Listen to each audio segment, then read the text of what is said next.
mas muito bem-vindos a mais um episódio aqui da TV Axo, do AxoCast também. Hoje um tema mais do que especial, né? Esperando aí o Dia das Mães. Me sinto especial, também sou mãe, né? Também trabalho bastante e aqui duas megas empreendedoras, mães, claro, pra gente tratar desse assunto. Empreendedorismo e maternidade.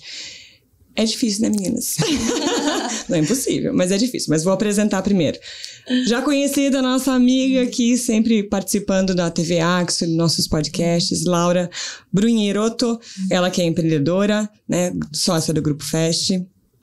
É presidente do projeto Amare, né? A associação que vai estar virando, né, Laura? A Associação de Mães Atípicas Resilientes, ou simplesmente Amare em italiano. Muito bonito. E Paula Palacios, também nossa convidada, master coach, palestrante, mentora de pessoas que buscam uma melhor performance na vida, né, com ênfase na área profissional. Um currículo imenso, maravilhosa, bem-vindas. Obrigada. E tenho certeza que hoje vai ser um papo muito rico, muito importante para essas empreendedoras de plantão que às vezes têm essa dificuldade de lidar, né, com todo esse âmbito aí de ser mãe e trabalhar. Sim, um excelente dia para todos, é uma alegria imensa estar aqui com duas pessoas tão queridas, mães, pessoas que eu admiro muito também. Muito bom dia, obrigada Laura, obrigada Larissa por esse convite. Para mim é uma honra poder estar aqui, né? Até porque eu acho que para nós como mulheres, né, falar sobre maternidade e empreendedorismo, as duas coisas juntas, parece que esse tabu aos poucos está sendo quebrado, né? Esse paradigma nos últimos anos a gente tem conseguido romper isso, né? Então eu acho que esse tema ele é de extrema valia até para nós incentivarmos também outras mulheres a também se posicionar dessa forma. Dá sim pra gente fazer tudo. A gente não é Mulher Maravilha, não tem superpoderes, mas a gente consegue. Exatamente. Eu vou trazer alguns dados, né, para as pessoas terem ideia, né, da importância e de como o empreendedorismo funciona. Dados do Sebrae, foi do fim de 2022, foram os mais recentes que eu achei. Cerca de 24 milhões de empreendimentos liderados por mulheres no Brasil.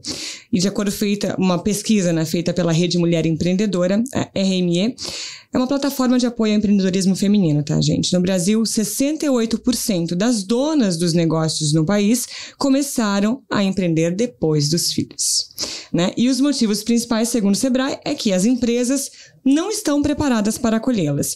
E uma pesquisa da Fundação Getúlio Vargas, a FGV, mostra que 50% das mulheres perderam o emprego por um período de 2 anos após se tornarem mães, né? E também porque a licença maternidade não é adequada à rotina de cuidados de uma criança pequena. Exige, e é fato, não é mesmo. Bom, então, a partir deste contexto, né, desses dados que refletem exatamente o empreendedorismo feminino no nosso país, eu quero que vocês tragam aí a experiência de vocês, de como vocês começaram, né? Vocês começaram também depois, né? E como foi esse processo? Fiquem à vontade aí para começar. Eu acho que como muitas mulheres, quando vem a maternidade, a gente fica naquele impasse. E agora? Volto a trabalhar, não volto, continuo fazendo o que eu fazia. E foi o que aconteceu comigo. Então, eu trabalhei por muitos anos CLT, só que eu trabalhava num projeto social do governo, né, o Projeto Guri, e eu viajava demais por todo o estado, várias cidades, tinha que dormir fora. E aí, quando eu tive meus filhos, começou a pesar, né? Como que você vai deixar as crianças e... Tem o apoio, claro, né, da família, mas chega uma hora que começa a ficar difícil mesmo, né? Tá em outra cidade, a escola liga, a criança tá com febre. Ai, e aí você fala, e agora, né? A mãe quase morre. Quando toca o telefone, você vê a escola, o nome da escola. Dá um ataque de pânico até. Um ataque de pânico, né? Então, aí começou a pesar muito essa questão e eu tomei essa decisão e busquei o empreendedorismo, claro que era algo que eu já gostava, já tinha um pouquinho dessa veia empreendedora, mas quis buscar uma oportunidade de empreender justamente para ter um horário mais flexível, né? Para poder... Achando que eu ia trabalhar menos, né? A gente acha que... Jamais. Mas... Então, eu acho que acontece isso com muitas mulheres, né? Fica nesse impasse de e aí, vou voltar a trabalhar 8 horas por dia e aquela dedicação. E eu sempre fui meio workaholic, de, né, me dedicar bastante. Então, eu busquei o empreendedorismo por conta disso. E aí, então, que eu comecei a empreender. Eu fiquei 12 anos nessa empresa, pedi demissão com muita dor no coração, porque eu amava o que eu fazia. Medo também. E fui buscar uma área completamente diferente, que é uma área que, né, eu nunca tinha atuado, mas eu já gostava muito. Mesmo no meu trabalho CLT, eu já tinha bastante experiência com eventos. E fui encarar aí esse desafio de empreender no mercado de eventos. Foi difícil, mas foi uma grande escola de vida para mim. Então, foi assim que começou, né? Isso em que ano, mais ou menos, Laura? Isso foi em 2015. 2015, é recente. Recente. E a criança estavam com quantos anos aí? O Enzo tinha 2 anos e a Lara tinha 6. Olha só. Então, era uma idade que realmente eles começaram a precisar mesmo. Até quando eu tive as crianças, a Lara nasceu prematura, né? Minha filha mais velha. E aí necessitava de mais cuidados, enfim, a empresa foi super bacana, deixou eu trabalhar home office naquela época, né? Nossa, 2009. Se imaginava. Então eu ainda tive esse suporte, né? Essa empatia deles para poder trabalhar em casa, mas depois não teve muito jeito, né? Aí com o Enzo pequeno, aí eram 2 crianças precisando. E tava lá a mãezona. Exatamente. Laura, por favor. Laura não, Paula. Laura, Paula, a gente, né? A gente tá aqui. Paula, por favor. A minha história é bem parecida, assim, com a Laura. Eu também atuava como funcionária CLT, né? Uma empresa no mercado corporativo financeiro. E os meus últimos 10 anos foi trabalhando em São Paulo. Então, eu tinha essa rotina de acordar super cedo, saía às 5h30, 6 horas da manhã de Sorocaba e voltava só bem no finalzinho do dia. Quando ganhei o Luca, né, o meu filho, o que aconteceu? Eu não sei você, Laura, mas vem aquela coisa de culpa, né? Vem aquela coisa de culpa e tal, mas daí eu também tinha essa pegada de ser workaholic, essa necessidade de ser produtiva e tal, eu não sei de onde que vem isso, a gente quer se provar, né? E aí eu voltei a trabalhar depois de 4, 5 meses, né, e eu percebi que eu falei assim, caramba, eu tô acho que mais produtiva do que antes, parece que a gente vira uma leoa, né? Depois que se torna mãe. Eu não sei, parecia que eu tava trabalhando por uns 3. Até meu gestor na época, ele falou, Paula, você voltou diferente. Ele falou, se eu soubesse que era tão boa assim a maternidade pra você, já tinha pedido pra você fazer um filho por ano. Só que começa a pesar. Por quê? Eu também viajava muito, eu atuava na área de treinamento e eu viajava o Brasil inteiro. Então, tinha épocas que eu saía, tipo, segunda-feira de casa, voltava quarta, quinta-feira. E a ficha caiu, eu tive um momento. Eu gostava muito, eu sempre participei muito da vida pedagógica do meu filho, fui participar daquelas reuniões típicas, né? Como que chama? Na minha época era reunião de pais e mestres, hoje como que chama? É reunião de pais? Reunião de pais, Não sei, na minha época era reunião de pais e mestres, eu sou mais antiga. Não, na minha época, no comecinho era, mas agora mudou, agora só aí tô lá naquelas cadeirinhas pequenininhas, sentadinha, que o joelho vem quase aqui, né? Aquelas, é o máximo. E aí, de repente, a professora começa a falar e ela deu um feedback, assim, pra mim.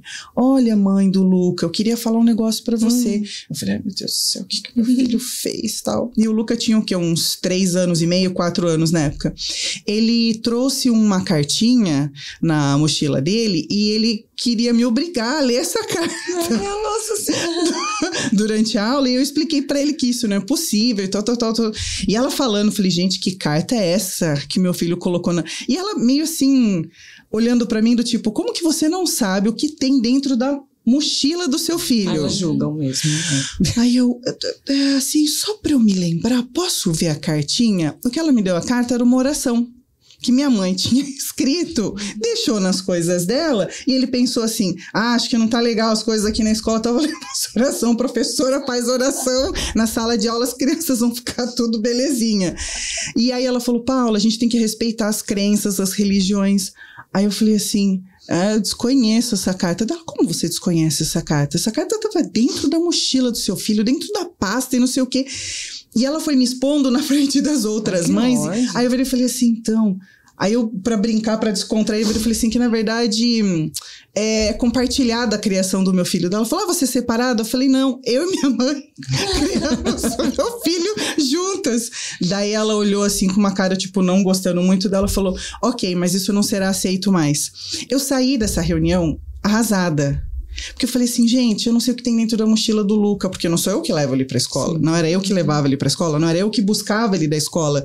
Não era eu que participava enfim, desse processo. De todo esse processo de arrumar uma mochila, de cuidar do uniforme, né? De ter esses feedbacks ao longo do dia, entender por que ele colocou uma oração dentro da mochila e queria obrigar a professora a ler. Naquele momento caiu uma ficha como se fosse uma bigorna de desenho, sabe? Pum! Eu fiquei assim meio... E aí eu fiquei os próximos meses trabalhando com um peso na consciência, uma culpa absurda, me sentindo a pior mãe do mundo. Falei, gente, eu sou péssima. Como assim? Só tenho um filho, não tô dando conta de criar esse único filho. Nesse momento eu tomo a decisão de que eu não queria mais trabalhar. Não só pelo fato de CLT, mas também de ficar me deslocando todos os dias. Então tá, vou empreender, mas o que eu vou fazer? Aí vem a pergunta, legal. Tomei a decisão, e agora, o que eu vou fazer? Falei, bom, eu atuo na área de treinamento, então eu vou continuar atuando na área de treinamento, mas agora como coach de carreira, enfim, né? E aí eu passei por esse processo de transição de carreira, tive auxílios profissionais, de excelentes profissionais, mentores. Eu falei, bom, se eu conseguir curar essa minha dor, eu acho que eu consigo também ajudar outras pessoas a passarem por esse mesmo processo. E isso aconteceu um pouquinho mais tarde que você, Laura, foi em 2018, então também é recente. Né? E eu posso te dizer que foi a melhor decisão que eu tomei na minha vida, porque assim como a Laura, a gente acha que a gente vai trabalhar um pouco menos, mas a única coisa que eu ganhei foi a questão da flexibilidade, né? Hoje eu consigo levar meu filho à escola, hoje eu consigo buscá-lo da escola, e nas reuniões, se me fazem alguma pergunta, eu sei tudo o que acontece na mochila do meu filho. Mas é um julgamento, de certa forma, também. Sim. Né? Aquela professora que não entendeu, né, que você também trabalhava fora, que você precisava de fazer... Eu acho que ela nem sabia, pra falar a verdade. Só julgou. Mas assim, ver a cara das mães... Todas chocadas, tipo assim, né? como assim uma criança de 3, 4 anos põe uma carta dentro da mochila e ela não sabe o que tem dentro da mochila do filho dela?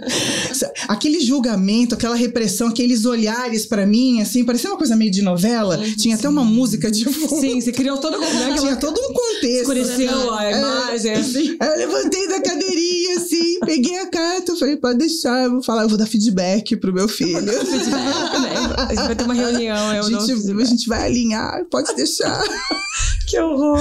Mas olha que coisa, né? Foi uma reunião de escola que me fez perceber o quanto eu não estava funcional. Porque eu falo que quando nós estamos disfuncionais, é quando realmente as coisas não estão acontecendo como Deus, né, quer que aconteça. Eu pelo menos acredito dessa forma. Porque a gente tem que olhar para a vida da seguinte maneira, a forma que eu acredito. Nós desempenhamos vários papéis, né? Sejam homens ou mulheres. Então, assim, não tem como separar a Paula mãe, da Paula esposa, da Paula filha, da Paula profissional. Então, nós temos que entender que nós desempenhamos todos esses papéis ao longo do dia, ao longo da semana, ao longo do mês. Quando tem algum desequilíbrio, o universo vai mostrar pra gente. E aquela reunião foi um tapa na minha cara. Falei, tá disfuncional, né? Tá disfuncional, então assim, eu preciso equilibrar outras áreas da minha vida que não estavam funcionando da forma adequada. E quanto tempo você levou, né, pra isso acontecer e pra você definitivamente mudar de carreira? Foi um processo de aproximadamente 2 anos. Primeiro porque eu tinha que me preparar financeiramente, né? Pra fazer esse planejamento, né? Não dá simplesmente pra você levantar a mão um dia e falar assim, acabei, não quero mais ser CLT e a partir de amanhã eu vou empreender, vou pegar todo o meu, né? Minha rescisão, minha verba rescisória, vou investir, Não é assim, né? A gente tem que ter um planejamento. E não só a questão do planejamento financeiro, mas eu também entendo que é muito importante a preparação emocional. Então eu fui buscar profissionais especialistas que me ajudassem a fazer essa transição de uma forma menos dolorosa possível. Fica a dica, meninas. Né? Por isso que hoje eu faço isso, eu ajudo principalmente outras mulheres a passarem por isso, porque não é fácil a gente abrir mão, né, Laura? Não é fácil. Porque... veja bem, você quantos anos no Projeto Guri? 12. Você 12, eu 16 anos no mercado corporativo financeiro. Eu tinha dias que eu acordava e falava assim, mas o que mais eu sei fazer além disso? né? A gente fica com um estigma. Perdida, a gente fica... Eu acho que eu não sei fazer mais nada. Eu sirvo para mais alguma coisa. Aí você começa a entrar em crises. E aí você precisa de especialistas, de profissionais, sejam coaches, terapeutas, psicanalistas, mentores, mas pessoas que te ajudem, realmente te peguem pela mão e falam, vamos lá, vamos ressignificar isso, né? Vamos lembrar aí, né, das suas aptidões, das suas competências. Vamos traçar um plano de ação para que você consiga fazer essa transição de carreira de uma forma suave, leve, né? E que no final o resultado seja bom para todo mundo. Até a questão do orçamento, né? Do financeiro, né? Porque mensalmente você vai ter contas para pagar. Com certeza. Né? Os boletos não param. Não, jamais. E o julgamento das pessoas também, né? Fala, como assim, Paula? Você vai largar um emprego seguro? Você tem um super salário? Vai foi o que eu mais ouvi. Tudo isso, vai abrir mão da rescisão, você vai pedir demissão. Minha nossa. Vai uma rescisão de 16 anos, vai abrir mão. E os benefícios? E os vales que você recebe? Eu falo, gente, calma, tudo vai dar certo. E querendo ou não, mesmo as pessoas que estão próximas, que gostam da gente, os nossos familiares, eles preferem que a gente esteja numa zona mais segura, né? Sim. É muito melhor pra eles, né? Muito mais confortável a gente tá num emprego, num CLT, né? Do que... Eu acho que isso até é amor, sabe? Sim, porque as pessoas que eu mais recebi esse feedback foram as pessoas, assim, que eu mais esperava o apoio, mas foram as pessoas que mais disseram pra mim, você tem certeza? Olha o que você tá fazendo, você tá perdendo a estabilidade financeira, mas eu via que esse comentário não era um comentário maldoso ou pejorativo, era um comentário, na verdade, de amor, falando assim... Será que vai dar certo? Se não der certo, será que ela vai passar necessidade? Vai ficar na rua com teu filho? Será que o Luca vai dar tudo? E detalhe, tudo isso a gente esquece que tem um marido, né? Pois é. Só um parênteses aqui. Eu e a Laura, a gente tinha marido também pra pedir apoio, mas aí a gente quer fazer tudo sozinha, né? Exatamente. Eles apoiaram de primeira essa decisão de vocês? Sim. Que maravilhoso. Isso já é um grande passo, né? Porque se o seu companheiro não apoia a tua decisão, fica mais difícil.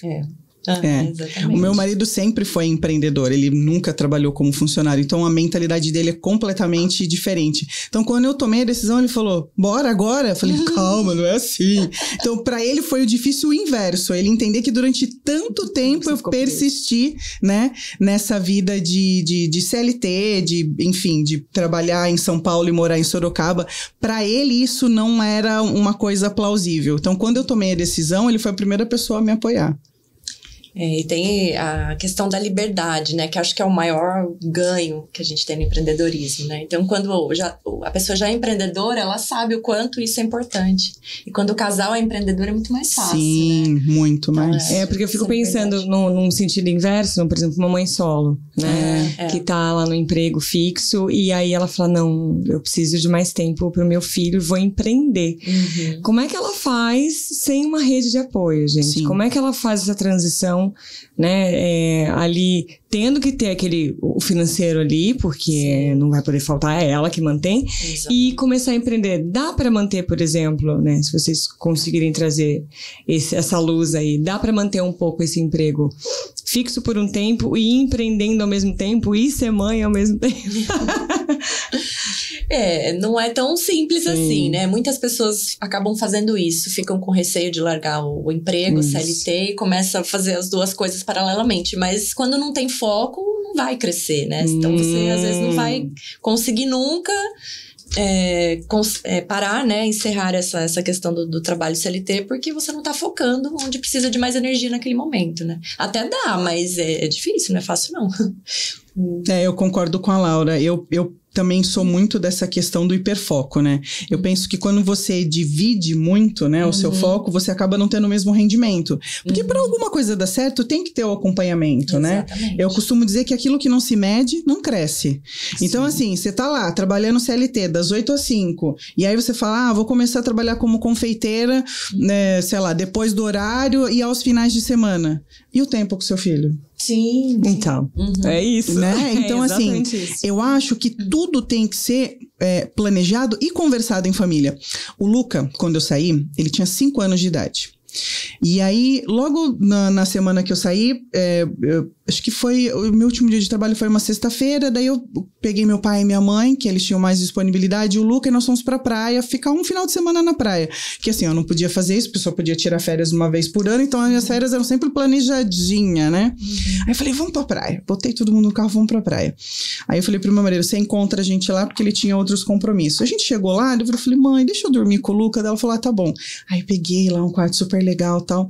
Aí a gente deitadinho, assim, olhando pro outro, eu falei assim, filho, você tá feliz que a mamãe saiu do banco? Agora a mamãe é só com você e vai poder ficar com você o dia inteiro e não sei o quê. E lá super, né?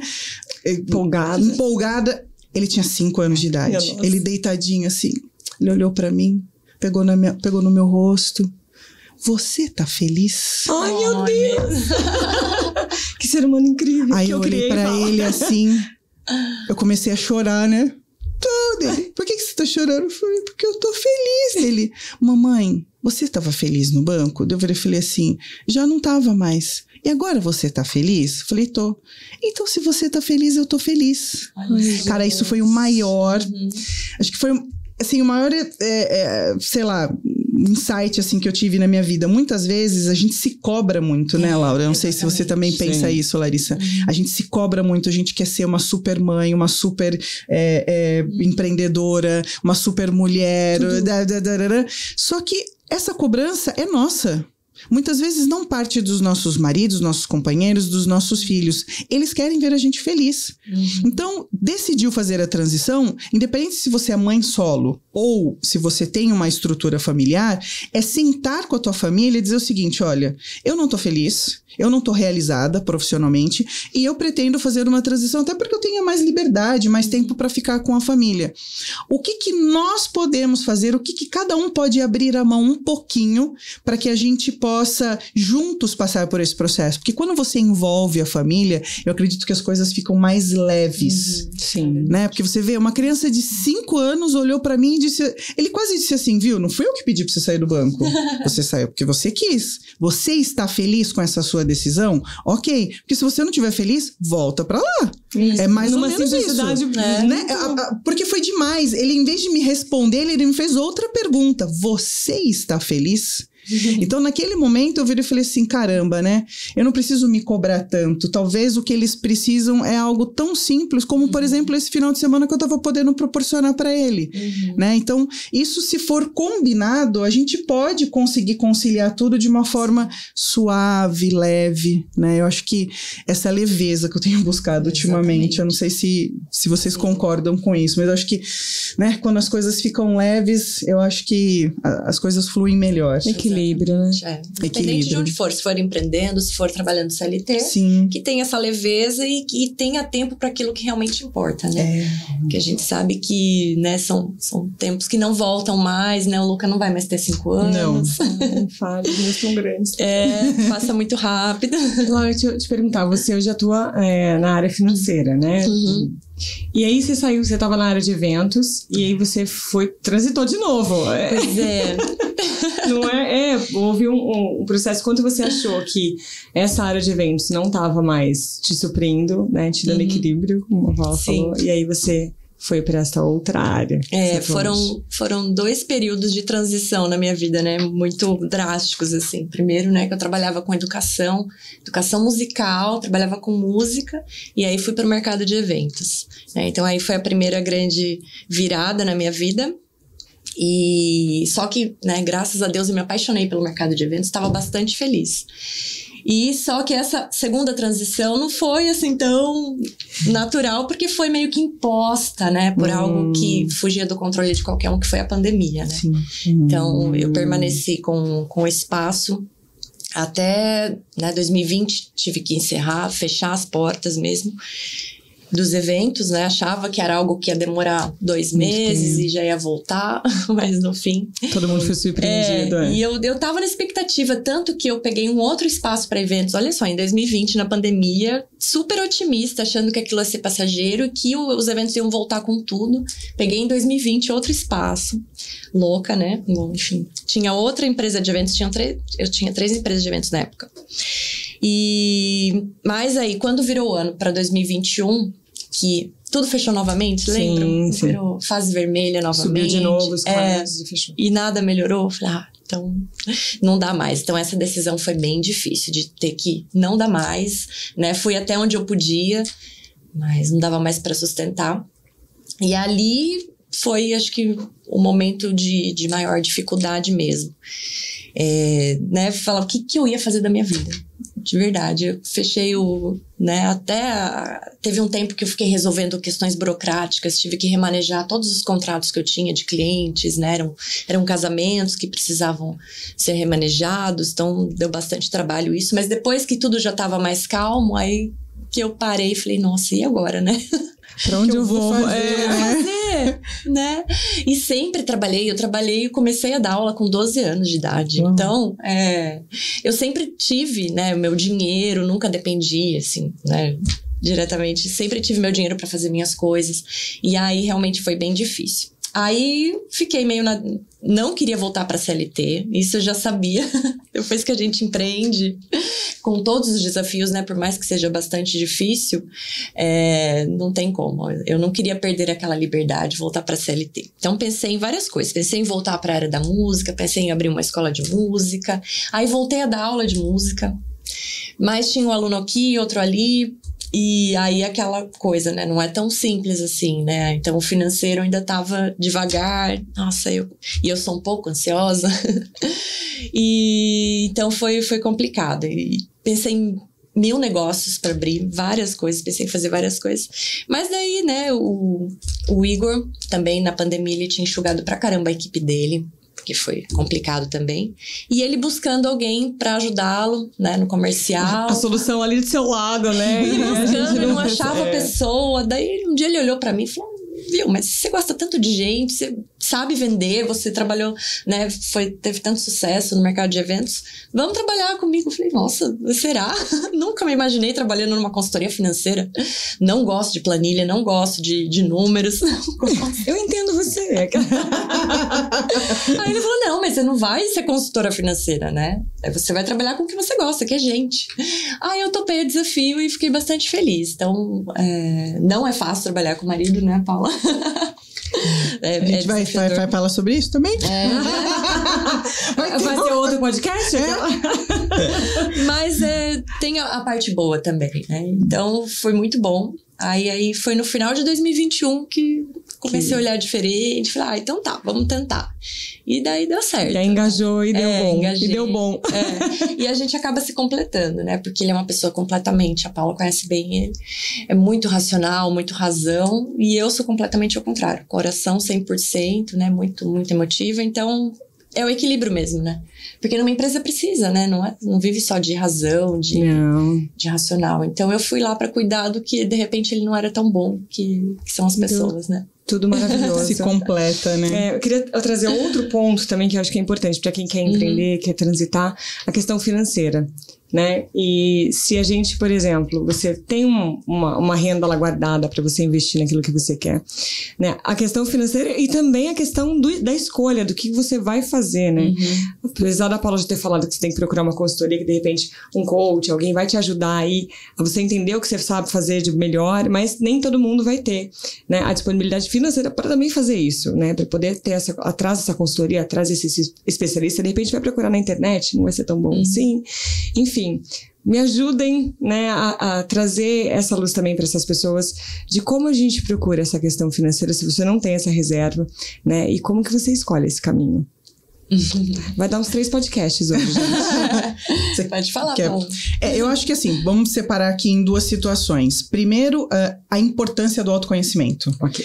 Independente se a pessoa não tem recursos ou não para buscar um coach, ou um psicanalista, ou um terapeuta, ou, sei lá, um headhunter, é importante fazer essa imersão no autoconhecimento. Eu sei que essa palavra hoje em dia está um pouco clichê, mas se eu não me conhecer, eu não vou conseguir extrair o meu melhor. E eu costumo dizer o seguinte, eu acredito muito nisso, que Deus nos fez para um propósito.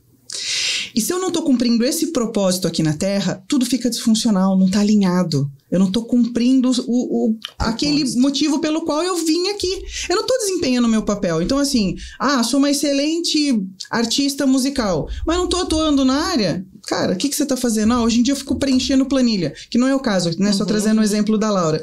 Imagine se a Laura ficasse o dia inteiro preenchendo planilha em Excel.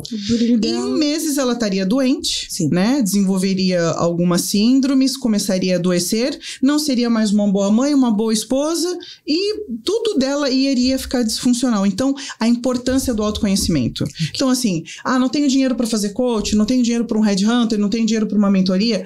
Tem muita informação hoje com baixo custo, né, que a gente pode buscar, cursos de imersão, né, profissionais com preços mais acessíveis. Acho que o próprio Sebrae, né, ele também disponibiliza alguns cursos mesmo, né, onde ele vai desenvolver ou vai resgatar o mais importante, o que eu sou boa, ou o que eu sou bom, o que eu faço com muito amor, com muita paixão, e eu ficaria horas fazendo. Porque a gente tem uma cultura latino-americana, e eu outro dia escutei isso de dentro de casa, aquilo me doeu, um sobrinho falando isso. Mas eu posso ser feliz trabalhando naquilo que eu amo? Oh, meu Deus. Olha isso, gente. Olha que crença limitante. Então, assim, sim, nós temos que ser felizes naquilo. O trabalho tem que ser uma extensão de nós, né? Uma vocação, uma paixão. Se eu não tô alinhado com isso, eu não vou ser um bom profissional. E aí, na segunda parte, na questão financeira, eu penso que sim, a gente tem que ter uma organização, tem que ter um planejamento, porque o próprio Sebrae traz essas estatísticas, né? Que as empresas que abrem até o 5º ano, mais de 80% delas acabam fechando justamente por isso, porque muita gente faz o quê? Trabalhou um tempo como CLT, pega toda a sua reserva financeira, investe, né? Então, vou abrir um carrinho de cachorro-quente, vou ser confeiteira, enfim, seja o que for. Pega toda a rescisão e investe. Não pode. Primeiro que a gente sempre tem que trabalhar com uma reserva, né, Laura? Vocês que têm a FEST e assessoria, vocês falam muito sobre isso, né? Então sempre tem que ter lá 10, 20, 25% desse valor tem que ser uma reserva, um lastro financeiro, porque assim, o retorno, o payback, o ponto de equilíbrio de qualquer negócio que você for abrir é a partir de 18 meses. Então assim, não adianta vir com aquele sonho romantizado de empreendedorismo que no primeiro ano você vai ganhar dinheiro. Não. Primeiro ano é muito trabalho, entendeu? E até para você entender o seu público-alvo, o seu mercado. Aí a partir do segundo ano você já tá, né, assim, mais preparada. E a partir lá do 18º, 19º mês que você começa a ver o retorno desse investimento que você fez. Se você não tiver um lastro financeiro, em um ano e meio, literalmente as pessoas desistem. E aí eu falo a questão do autoconhecimento com o financeiro. Por quê? O desistir tem a ver com a frustração, e a frustração tem a ver com fazer aquilo que eu amo, que eu tenho paixão, que eu tenho vocação. Então não tem. Para mim, o diagnóstico, né, para fazer essa transição seria, primeiro, autoconhecimento, invista em autoconhecimento, é investimento sim, né? E segundo, trace um plano de ação, um planejamento financeiro onde você consiga, pelo menos nos 2 primeiros anos, ter esse lastro, ter essa reserva, porque você tem que entender que tem um tempo de maturação. Qualquer negócio tem um tempo de maturação, né? Paula, mas eu vou demorar muito tempo para fazer isso. De verdade, com planejamento, com organização, eu já vi gente que, assim, tinha renda de R$1.300, R$1.400, R$1.500 e conseguiu fazer essa transição de carreira. É tudo uma questão de organização. E nós temos aí muitas instituições que ajudam, né? Os pequenos e os médios empreendedores, e a gente pode sempre usar o próprio Sebrae, né? Que eu acho que... Eu ia falar isso. É verdade. A própria associação comercial dá muito apoio para isso, né? Então, assim, a gente tem muito recurso hoje com baixo custo, ou às vezes até gratuitos, mas que as pessoas, elas não sabem, né? Então, ou fica relutando em pedir ajuda, né? Não, eu vou ter que, né? Vou ter que fazer tem que resolver sozinha. Vai ter que dar certo, vai ter que dar certo. Una-se a outras. É um orgulho. E outras mulheres que já passaram por isso, outras pessoas que já passaram por esse processo. Pergunte, né? Manda uma mensagem no Instagram. Instagram, oi, tudo bem? É isso aí. Tem pessoas que já asfaltaram a estrada, por que você vai ficar lá na estrada de terra esburacada? Vai, procura quem já asfaltou, quem já passou por ali, né? Sim. Por isso os grupos, né? Fica o convite até para as mulheres participarem do SEMEC, que é o Conselho da Mulher Empreendedora. Lá é um grupo de ajuda mútua. Então nós temos mulheres empreendendo em diversos segmentos, mulheres que estão começando, mulheres que já estão há anos, e essa troca é fantástica, né? Então, esse contágio social é muito importante, né? Porque você olha para outra mulher e fala assim, pô, se a Laura conseguiu, por que eu não vou conseguir? Né? Se a Larissa conseguiu, por que eu não vou conseguir? E aí isso vem o estímulo. E vem o estímulo através da prova social, né? Sim. Porque eu acho que esse gatilho, ele é um dos gatilhos, assim, que mais funcionam, né? Quando você começa a ver e ter testemunho, depoimentos de outras pessoas que conseguiram chegar aonde você quer chegar, você fala assim, pô, caramba, se eu tô no meio aqui de 10 mulheres, 8 tiveram sucesso, eu vou ser a 9ª. Amém? Mas é uma inspiração, né? Você Sim. fala, pô, se alguém conseguiu, tem um caminho ali, eu vou conseguir também. Pelo menos vou tentar, né? E de alguma forma ir buscar isso. Então, felicidade. As escolhas têm que partir do que você é boa e também para que se serve para alguém o que você faz. Sim. Né? Porque senão você não vai ter mercado para vender, para fazer, né? Perfeito. E procurar informações, procurar, né, estudar mais. E aí também outra pergunta que eu vou fazer, juro que eu tô caminhando pro final, tem gente me impressionando aqui com o tempo. Mas eu acho que é importante, né? Planejar a sua rotina, o seu tempo, né, para você dar conta de tudo, porque assim, eu ouço algumas empreendedoras que trabalham de home office em casa, falam, ai, é uma loucura, porque eu tenho que parar para limpar a casa, para fazer almoço, para levar a criança na escola, às vezes eu não consigo me dedicar o suficiente, né, pro meu trabalho. Então, qual é o mundo ideal para dar conta de tudo? Ai, Laura, eu quero que você fale. Ai, meu Deus. A Laura tem 4 A Laura tem 4 crianças em casa. Laura, conta pra gente. Eu não vou dizer que é fácil, mas acho que cada um tem que entender qual, né, o ambiente que mais produz, como que fica, né? Porque tem gente, por exemplo, que não consegue trabalhar em casa, né? Porque, né, você vê uma louça suja, você vai querer lavar, você tá vendo... Então, se você é desse perfil, procura um cowork, se você não tem um local físico na sua empresa, né? Então, primeiro entender você, onde você é mais produtiva. E colocar blocos na sua agenda. A agenda é fundamental, né? A organização na agenda é fundamental. Tem o horário do filho, então eu separo lá o horário que eu vou levar as crianças para as atividades. Às vezes eu levo as crianças para as atividades e lá mesmo eu fico trabalhando, mas porque eu consigo acompanhar a aula de música na plateia e lá. A gente se adequa, né? Sim. A mulher, graças a Deus, tem essa habilidade, né? De fazer várias coisas ao mesmo tempo, de se adaptar a ambientes, situações, e às vezes o homem não consegue, né? E então é isso, eu acho que a agenda é fundamental, né? Pra gente conseguir dar conta de tudo. Rotina, né? Rotina, Eu acho que é exatamente isso, é ter uma rotina. Eu acho que a rotina faz com que a gente se organize mentalmente e isso baixa a ansiedade. Eu percebo que quando eu já tenho a minha agenda da semana inteira já organizada, óbvio que a gente vai, né? Se precisar adequar alguma coisa, a gente adequa. Mas assim, sabe, vindo daquela tranquilidade, segunda-feira é isso, terça-feira assim, assado, quarta-feira... a ansiedade baixa. E aí eu acho que a gente se torna mais produtiva. Maravilhoso. Porque a empreendedora, ela não vai fazer só aquilo que ela faz bem. Ela vai ter que fazer um pouquinho de tudo. De tudo. Então tem que organizar para vender, né? Para poder prospectar, para poder organizar a empresa, para poder, enfim, dar conta de tudo. Mas ser mulher se dá conta, gente. Tô brincando, os homens também dão. Às vezes. Às vezes. Isso é outro podcast. Esse também é outro podcast. A gente vai fazer vários hoje, vários desdobramentos aqui.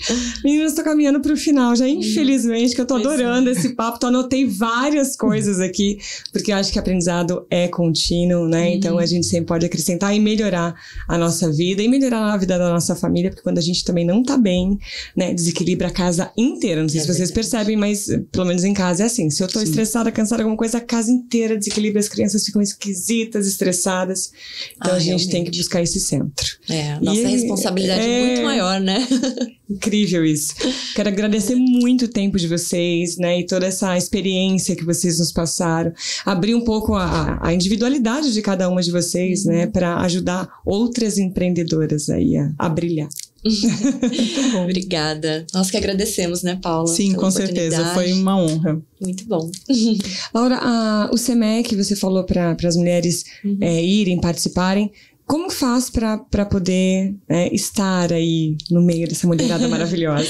Bom, o SEMEC, ele pertence à associação comercial, então para participar das atividades precisa ser associada. Mas, gente, para ser associado é tão fácil, é um investimento muito baixo mensal e vale muito a pena pelos benefícios que trazem para as empreendedoras. Quem quiser, então, se associar, procura a associação comercial. Os encontros do SEMEC são sempre às segundas, terças-feiras de cada mês. É um café da manhã muito gostoso, depois um conteúdo e um networking poderosíssimo. Além, claro, das atividades complementares. Nós temos o SEMEC em Movimento, que é quando as empreendedoras se reúnem para uma atividade física semanal, toda segunda-feira, está sendo muito bacana. Tem atividade, aula de funcional, tem pedal, tem caminhada, corrida, enfim. Tem o SEMEC Encanto, que as empreendedoras se reúnem para cantar, para ter aquele momento de tranquilidade, de se expressar. E tem o Clube do Livro também, que é quando elas se reúnem para discutir, para ler, para crescer. Corpo, mente, negócios, tudo no mesmo lugar. Então, no SEMEC tem de tudo, né? Pra gente realmente estar bem em todas as áreas da nossa vida. Né? Maravilhoso. Paula, obrigada mais uma vez. Obrigada, eu que agradeço. Gente, é isso. Esse foi nosso podcast especial para as mães empreendedoras e para as mulheres que estão buscando, né, uma diferença para estar mais perto dos seus filhos. Não se culpem, não se julguem, né? Busquem informação, busquem atualização, porque é o processo, né? A gente pode ser maravilhosa em tudo, mas uma coisa ou outra vai acabar, né? Vai acabar falhando e tá tudo bem. Então, vai buscar informação, conselhos, vai buscar a associação comercial, o Sebrae, o que te faz melhor aí. Foi isso. Até o próximo episódio. E muito especial que é Feliz Dia das Mães nessa semana. Sim. É isso que eu falei, especial de Dia das Mães, né? Então, homenagem Feliz Dia das Mães para todas vocês. Incríveis mulheres, maravilhosas, porque ser mãe já é um empreendimento. É verdade. Até o próximo. Nos sigam, redes sociais, ACSO Sorocaba, AC Sorocaba, desculpa, SEMEC Sorocaba, tem o site da Associação Comercial, acso.com.br, busca as informações lá que você vai achar tudo. Tchau, até o próximo episódio.